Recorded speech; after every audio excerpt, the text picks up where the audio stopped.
Pagi, saya dari kelompok 12. Saya, Samuel Ripaldo, dan teman saya, Michael Stamanmaro, akan mempresentasikan tentang mengenai informasi agraria, pendaftaran tanah, dan sistematika di dalam Impres nomor 86 tahun 2018. Yang pertama, reformasi meliputi bidang ekonomi, politik, dan hukum. Kegiatan reformasi ini meliputi juga hukum tanah nasional kita, berbagai aturan yang telah diterbitkan yang dan sedang dipersiapkan sebagai perwujudan kebijakan baru dalam melaksanakan hukum tanah nasional yang lebih berpihak pada rakyat banyak, sesuai dengan kompetensi asas dan ketentuan pokok yang dirumuskan dalam Undang-Undang Pokok Agraria. Yang selanjutnya, reformasi diartikan sebagai rangkaian usaha atau kegiatan yang bertujuan secara bertahap memperbaiki keadaan suatu bidang tertentu. Di bidang tanah, kegiatan ini tersebut sudah dimulai sejak merdeka pada tanggal 17 Agustus 1945, yaitu menjelang keberhasilan kita menyusun tanah nasional. Kegiatan-kegiatan dalam usaha memiliki keadaan untuk menyesuaikan hukum tanah warisan masa kolonial, keadaan dan keperluan sesudah proklamasi akan diuraikan dalam bab ketiga. Rangkaian kegiatan ini dimulai dengan penghapusan desa-desa pendidikan Jawa Timur pada tahun 1946 dan penghapusan apa yang dikenal sebagai HA Konvensi daerah Surakarta dan Yogyakarta. Tetapi juga kegiatan yang bersifat fundamental dan vertikal dengan dibentuknya UPPA. Reformasi di bidang pertahanan bersifat komprehensif dan fundamental. Dan di dalam UPPA dimuat tujuan, kompetensi, asas-asas, lembaga-lembaga hukum, dan garis-garis besar ketentuan pokok agraria atau tanah nasional. Pasca program agraria Nepomuk di Indonesia, UPPH bukan hanya memuat ketentuan mengenai perombakan hukum agraria sesuai dengan namanya, peraturan dasar pokok-pokok agraria. UPPA memuat juga pokok-pokok persoalan serta menyelesaikannya. Dengan penyelesaian persoalan-persoalan tersebut dalam waktu terbentuknya UPPA, program merupakan program revolusi di bidang agraria yang disebut Agraria Nepomuk Indonesia. Selanjutnya, sesuai dengan situasi kondisi keagrarian di Indonesia dan tujuan akan mewujudkan masyarakat adil dan makmur berdasarkan Pancasila. Pada waktu itu disebut sosialisme Pancasila. Agraria Nepomuk di Indonesia meliputi 5 program, yaitu yang pertama, pembaruan hukum agraria melalui unifikasi hukum yang berkonsepsi nasional dan pemberian jaminan kepastian hukum. Yang kedua, penghapusan hak asing dan konsekuensi kolonial tanah. Yang ketiga, mengakhiri pengisapan fundamental secara berangsur-angsur. Yang keempat, perombakan pemilikan dan penguasaan tanah serta hubungan hukum yang bersangkutan pengusaha dalam mewujudkan permataan kemakmuran keadilan. Yang kelima, perencanaan persediaan dan peruntukan bumi dan kekayaan alam yang terkandung di dalamnya serta penggunaan secara terencana sesuai dengan daya dukung dan kemampuannya. Yang ketiga ini, pendaftaran tanah adalah rangkaian kegiatan yang dilakukan oleh pemerintah secara terus-menerus, berkesinambungan dan teratur, meliputi pengumpulan, pengolahan, pembukuan dan penyajian serta pemeliharaan fisik data yuridis, bentuk peta dan daftar mengenai bidang-bidang tanah dan satuan-satuan rumah susun, termasuk pemberian surat tanah bukti haknya di bidang-bidang tanah yang sudah ada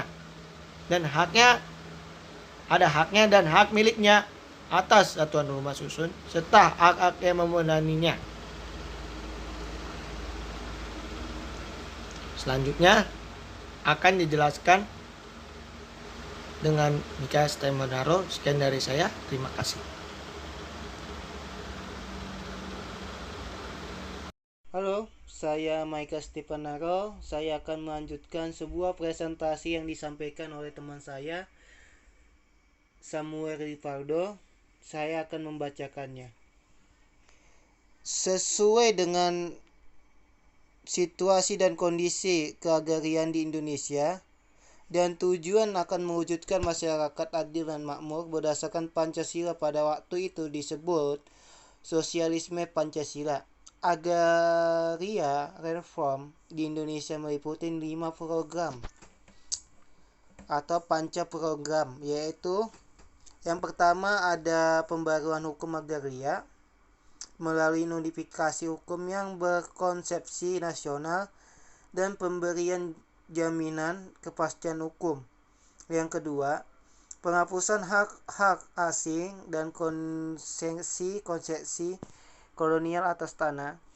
Yang ketiga, mengakhiri pengisapan feodal secara berangsur-angsur. Keempat, perombakan kepemilikan dan penguasaan tanah serta hubungan-hubungan hukum yang bersangkutan dengan penguasaan tanah dalam mewujudkan pemerataan, kemakmuran, dan keadilan. Yang terakhir, kelima, perencanaan persediaan dan peruntukan bumi alam dan kekayaan alam yang terkandung di dalamnya serta penggunaannya secara terencana sesuai dengan daya dukung dan kemampuannya.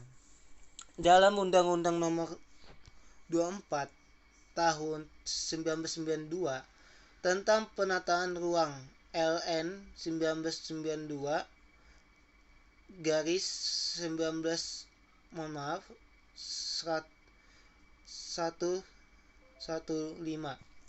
TLN 3501 24 September hari ulang tahun UU-PA dengan keputusan Presiden tanggal 24 September pernah ditetapkan sebagai hari tani yang setiap tahun diperingati secara penyusunan rencana kerja ke arah mempertinggi produksi untuk meningkatkan taraf hidup rakyat tani menuju masyarakat adil dan makmur. B. Tinjauan hak milik dan aspek penggunaan tanah dalam UU-PA di Indonesia. Hak milik atas tanah diakui oleh UU-PA yang diwujudkan dalam sertifikat hak milik atas tanah sebagai alat pembuktian yang kuat yang bertindaklanjutin oleh Peraturan Pemerintah Nomor 10 Tahun 1961 yang kini telah dicabut dan diganti dalam Peraturan Pemerintah Nomor 24 Tahun 1997. Pembahasan tentang pengakuan hak milik atas tanah tidak hanya terbatas pada pengakuan yang terdapat dalam peraturan perundang-undangan saja. Lebih jauh dari itu adalah implementasinya yang meliputi pemberian tanah oleh pemerintah melalui program retribusi tanah, transmigrasi, pendaftaran tanah secara massal, 13 konversi hak tanah barat dan hak tanah adat, dan pengalihan hak atas tanah di antara lain melalui penjual beli, pewakafan, pewarisan, serta pemberian hak milik untuk rumah tinggal. Secara konseptual, agraria terdiri dari dua aspek utama yaitu berbeda, yaitu aspek penguasaan dan kepemilikan, dan aspek penggunaan dan pemanfaatan. Hak ini misalnya terlihat secara tegas dalam batasan tentang reforma agraria yang terdapat dalam TAP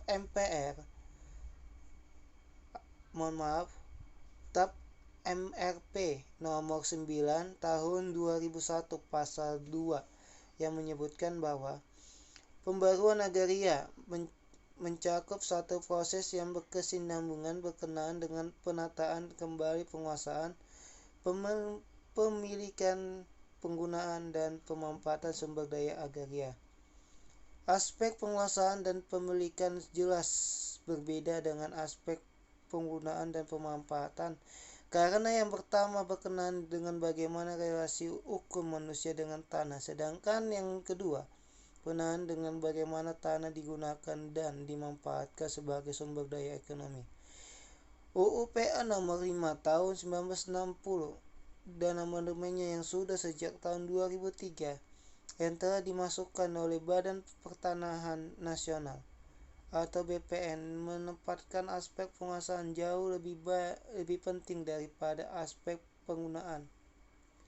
Aspek penguasaan ditempatkan pada bab khusus atau bab 2 dan mendominasi seluruh isi UU PA, yaitu pasal 15 sampai dengan pasal 51. Padahal batang tubuh UU PA hanya berisi 58 pasal. Selain itu, jumlah pasal yang lebih dominan juga timbul kesan bahwa oleh seseorang pemerintah ataupun badan swasta. Hal ini dapat dilihat pada pasal 2 ayat 2, pasal 2A atau amandemen, pasal 4 ayat 2, pasal 14 ayat 1 dan pasal 16 ayat 1A atau amandemen. Artinya adalah bahwa aspek kedua berada dalam aspek pertama. Beberapa akibat dan implikasi terlihat selama ini dan paradigma OPA tersebut diantaranya. Yang pertama, pemerintah tidak dapat mengontrol konversi lahan-lahan pertanian ke non-pertanian. Berbagai impres dan perda yang dikeluarkan berkenaan dengan konversi lahan dapat dikatakan tidak bergizi, bahkan mungkin pula dikatakan bahwa impres dan perda tersebut sesungguhnya tidak konsisten dengan UU PA. Yang kedua, kebijakan pencandangan lahan mati pertanian yang dicetuskan dalam RPPK, yaitu 15 juta lahan basah dan 15 juta lahan kering, sesungguhnya juga akan sulit direalisasikan. Penyebabnya adalah karena peraturan yang ada, terutama UU PA sebagai hukum pokok agraria, tidak cukup menjamin kebijakan tersebut. Yang ketiga, lemahnya peraturan dalam aspek penggunaan lahan tersebut secara tidak langsung dan berdampak terhadap lemahnya pengaturan tata ruang dan kelangsungan ekosistem secara keseluruhan. Sebidang lahan yang sesungguhnya harus berupa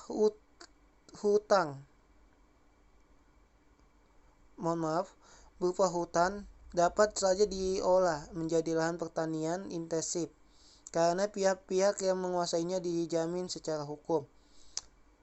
Program yang keempat wajib disebut program land reform, maka ada sebutan land reform arti luas, land reform arti sempit. Program yang kelima, dalam seminar tata guna sumber-sumber alam pada tahun 1967 disepakati disebut tata guna sumber-sumber alam. Undang-Undang Nomor 24 tahun 1992 disebut tata ruang dan kegiatannya penataan ruang. Pengertian penataan ruang dalam undang-undang tersebut meliputi ruang daratan dan ruang lautan dan ruang udara yang pada hakikatnya sama dengan sumber-sumber daya alam yang disebut dalam UU PA.